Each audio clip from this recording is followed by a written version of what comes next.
जब मैं दिल्ली आया था 1990 में, मैं हरियाणा के एक शहर से, भिवानी से दिल्ली आया था पढ़ने के लिए। मेरे ड्रीम कॉलेज में हंसराज भी एक था, पर मेरा संयुक्त से मेरा एडमिशन जाकिर हुसैन में हुआ। मेरे अंक ठीक थे, यहाँ हो सकता था, पर मैं तो नई दिल्ली स्टेशन पे उतरा, बाहर निकला, पता लगा वहीं एक कॉलेज है, वहीं एडमिशन ले लिया मैंने।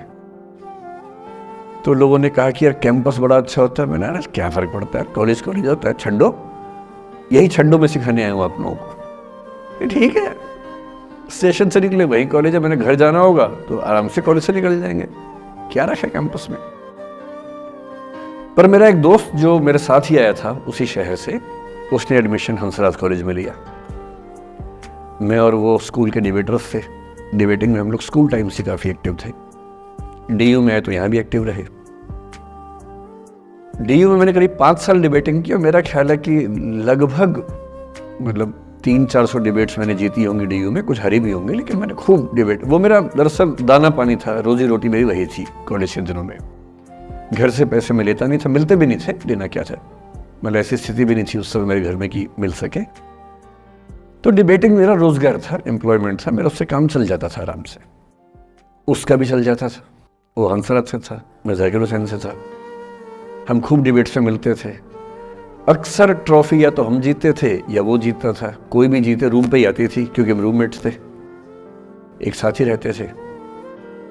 वो मुझसे योग्यताओं के मामले में 21 था, बल्कि अगर वो 21 था तो मैं 15 ही रहा हूँगा या 12 रहा हूँगा, 22 या 21 तो नहीं रहा हूँगा, मुझसे बेहतर था योग्यताओं में, बड़ा अच्छा व्यक्ति था। ग्रेजुएशन के बाद मैंने एमए हिंदी साहित्य में एडमिशन लिया, जबकि बीए ऑनर्स हिस्ट्री में किया था मैंने। उसने तय किया कि वो कुछ और करेगा, प्रोफेशनल कोर्स करेगा, नौकरी करेगा, तो वो चला गया दिल्ली से। मैं दिल्ली में रहा। फिर मैं एमए के बाद तैयारी करने लगा यूपीएससी की। तब तक मैं यूजीसी जेआरएफ कर चुका था। पहला अटेम्प्ट दिया, प्रीलिम्स हो गया। मेंस मेरा 96 के मेंस की बात कर रहा हूँ, मेंस शुरू होने वाला था, 2 दिन रह गए थे। करीब 10 दिन पहले वो मेरे पास आया हुआ था दिल्ली में, मिलजुल के अच्छे से बात करके गया था। उन दिनों उसका एक प्रेम संबंध कहीं हमारी ही एक मित्र के साथ चल रहा था। हम सब दोस्त थे, तो उनमें से 2 लोगों का आपस में एक अफेयर था। मुझे नहीं पता क्या हुआ, लेकिन मेरे मेन एग्जाम से 2 दिन पहले रात को 12 बजे एक फ़ोन आया और ये बताया गया कि मेरे दोस्त ने फंदा लगा के अपनी जीवन लीला समाप्त कर ली है। वो दिल्ली से दूर था कहीं,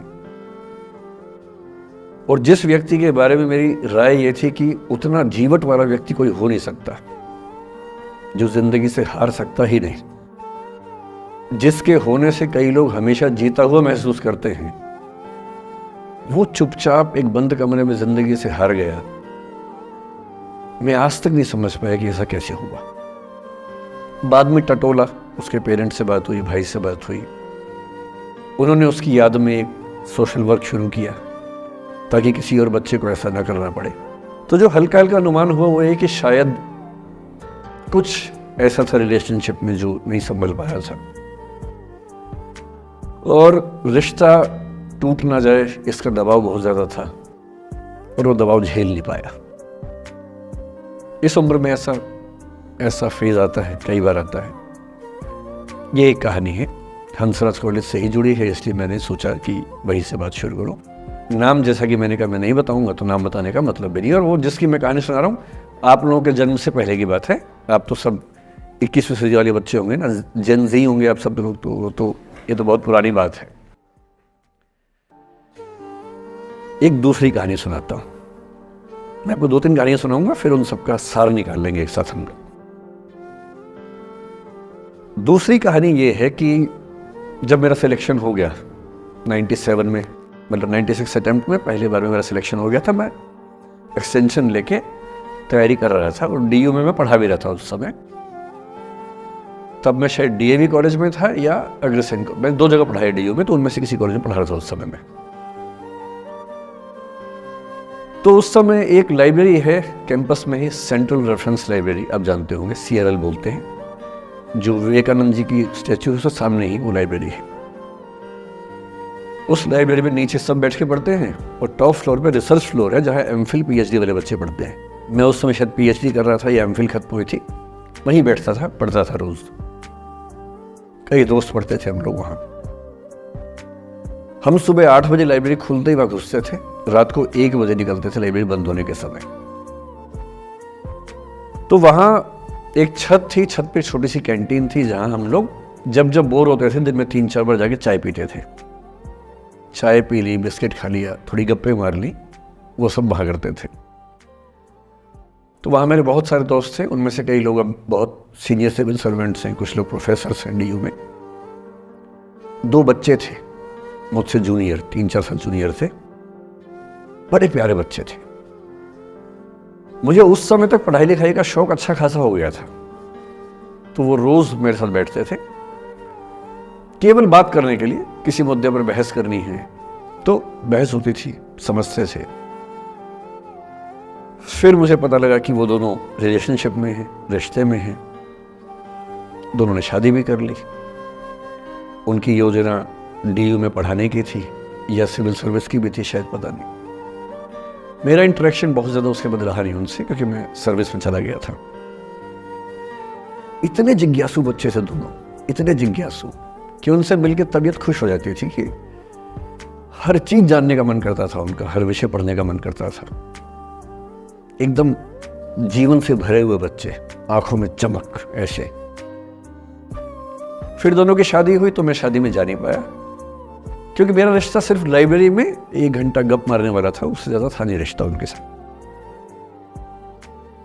फिर सुनता रहता था कि मैं सब बढ़िया चल रहे, पढ़ाई कर रहे हैं, तैयारी कर रहे हैं। इंटरकास्ट मैरिज की उन लोगों ने, खूब हंगामा हुआ, दोनों घर में तलवारें खिंच गई। किसी तरह से तलवारें संभाली गई, मैनेज हुआ, दोनों साथ रहने लगे। और फिर 3-4 साल के बाद एक दिन मैंने खबर सुनी कि उस बच्ची ने फंदा लगा के जीवन लीला समाप्त कर ली। ये बात भी दिल्ली विश्वविद्यालय की। ये उस दौर के सब लोग इस कहानी को जानते हैं। मेरे ख्याल से ये दोनों कहानी आपकी प्रिंसिपल मैडम जानती होंगी। नहीं ध्यान कर पाएंगे तो मैं उनको जैसे नाम बोलूंगा अकेले में, वो तुरंत समझ जाएंगे मैं किसकी बात कर रहा हूं।